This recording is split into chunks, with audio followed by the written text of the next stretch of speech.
Welcome to another exciting episode of our Apache Spark tutorial series. In today's video, we'll be exploring an essential concept in Spark, data frames.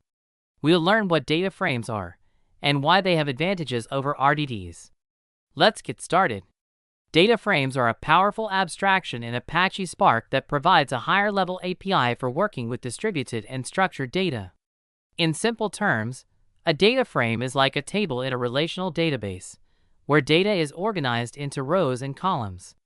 Data frames offer schema information, allowing Spark to optimize the execution of queries and apply various optimizations. Now, let's explore the advantages of data frames over RDDs. First, optimized execution. Data frames provide Spark with schema information, enabling it to optimize the execution of queries and perform predicate pushdowns, leading to faster and more efficient processing. Second, ease of use.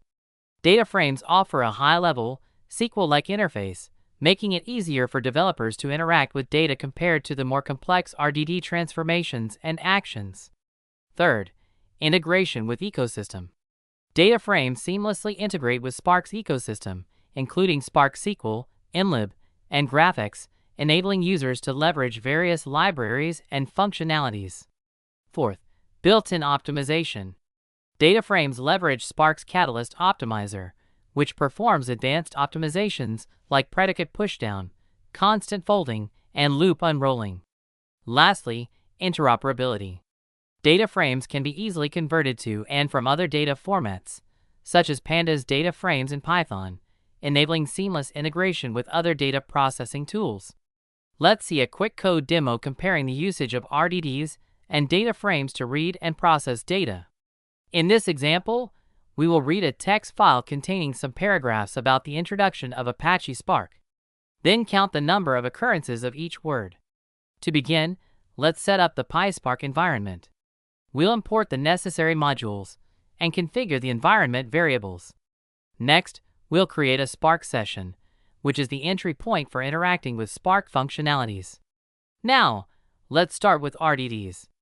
We'll read a text file, split it into words, and then count the occurrences of each word. Let's see the top 10 most frequent words and their respective counts. Moving on to data frames, we'll achieve the same word frequency analysis using a data frame approach. Finally, let's display the top 10 most frequent words and their respective counts using data frames. You can see that the data frame code is more concise and closer to SQL-like syntax. To sum it up, data frames provide a more user-friendly and optimized approach to working with structured data in Apache Spark. In our future tutorials, we'll dive deeper into data frames and explore their capabilities in various Spark applications. If you found this video helpful, don't forget to like, subscribe, and hit the notification bell. Thanks for watching, and see you in the next video.